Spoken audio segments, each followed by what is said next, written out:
Good morning student. आज हम लोग क्लास 9 के सर्कल का एक थ्योरम जो है यहाँ पर प्रूव करेंगे। वो इस प्रकार से है, the angle subtended bye an arc of a circle at the centre is double the angle subtended bye A at any point on the remaining part of the circle. तो देखिएगा चीजों को, angle subtended bye an arc of a circle.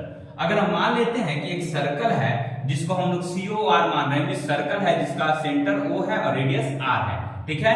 और यहाँ पर जो बताया गया है आर्क ऑफ ए सर्कल, जिसका कहने का मतलब मान लेते हैं कि AB एक क्या है, चाप है। AB एक क्या है, चाप। तो अगर चाप को अगर रिप्रेजेंट करना रहता है तो हम इस तरीके से लिखते हैं, ठीक है। तो AB क्या है, एक चाप, ठीक है। तो यहाँ देखिएगा, so this is double the angle subtended bye it at any point on the remaining part of the circle. अगर मान लेते हैं अगर ये चाप AB जो है, AB चाप के द्वारा अगर जो सेंटर पर जो एंगल निर्माण किया गया है और बाकी कहीं भी अगर एक और एंगल निर्माण किया गया है, वो अपने आप में क्या होगा, डबल होगा। मींस AOB बराबर आपको प्रूफ करना है 2 टाइम्स एंगल ACB, ठीक है। तो देखिएगा, तो given a circle COR in which AB is a चाप, ठीक है, subtends angle AOB at the centre, ठीक है, and ACB at any point of the circle. ACB कहीं भी हो सकता है, यहां भी हो सकता है और यहां भी हो सकता है, कहीं भी हो सकता है। तो आपको प्रूफ क्या करना है, ये वाला एंगल जो एंगल AB AOB के द्वारा बनाया गया है वो आपको 2 टाइम्स ACB आपको प्रूफ करना है। तो देखिएगा, ध्यान दीजिएगा, कंस्ट्रक्शन में आपको क्या करना पड़ेगा, जो A और B जो चाप का पॉइंट था उसको हमको इस तरीके से ज्वाइन करना होगा। तो joining the AB and CO this points, ठीक है, CO को ज्वाइन कीजिए, साथ में produce CO two point D और CO को आगे की तरफ जो है D पॉइंट तक एक्सटेंड कर दीजिए। आपको प्रूफ क्या करना है, A एंगल बराबर 2 टाइम्स एंगल A, ठीक है।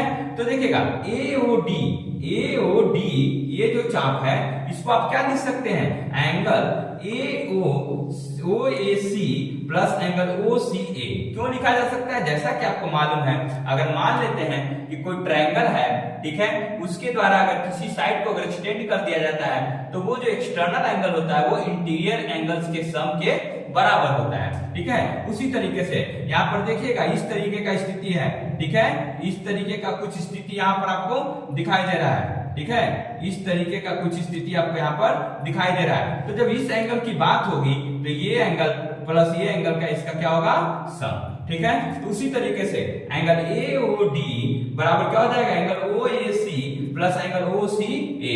तो पहला इक्वेशन। उसी तरह एंगल BOD को क्या लिख सकते हैं, एंगल BOD को ये वाला एंगल ये क्या लिख सकते हैं, OBC plus angle OBC plus angle OCB। इसको इक्वेशन नंबर 2 मानते हैं।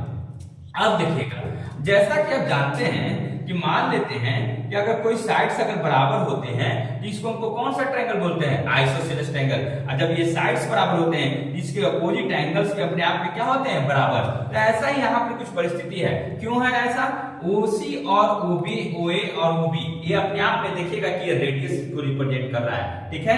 तो जब OA, OB और OC रेडियस को रिप्रेजेंट कर रहा है तो ये सभी साइड्स अपने आप में क्या होंगे, बराबर होंगे। तो जब इस ट्रायंगल को कंसीडर किया जाएगा OAC ट्रायंगल को, तो आप देखिएगा OA बराबर क्या होने वाला है, OC।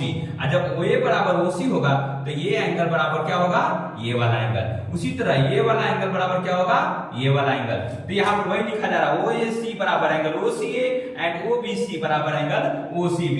देखिएगा, अब देखिए फर्स्ट इक्वेशन और सेकंड इक्वेशन को अगर फिर से लिया जाए तो आप AOD बराबर क्या लिख सकते हैं, 2 टाइम्स एंगल OCA।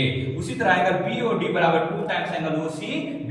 इसको हम लोग थर्ड इक्वेशन, इसको फोर्थ इक्वेशन मानते हैं। ये थर्ड इक्वेशन फोर्थ इक्वेशन को अगर जोड़ा जाए तो आप देखिएगा कि LHS साइड में AOD और BOD मिलके क्या बनाएगा, AOB। उसी तरह एंगल ACO देखिएगा, OCA और OCB ये दोनों मिलके ये क्या बनाएगा, ACB। तो ACB तो दोनों मिलके जब ACB बना रहा है, इसको 2 से मल्टीप्लाई कीजिएगा, क्या बन जाएगा, 2 टाइम्स ACB। तो आपको प्रूफ क्या करना था, AOB बराबर 2 टाइम्स एंगल ACB। तो ये क्या हो गया, प्रूफ हो गया, ठीक है। तो इसी तरीके से जो है सर्कल्स के जो है थ्योरम को जो है प्रूफ किया जाता है। तो ज्यादा थ्योरम्स हैं उसको आप प्रैक्टिस करते रहिएगा तो आपको चीजें आसान हो जाएंगी। Thank you for watching this.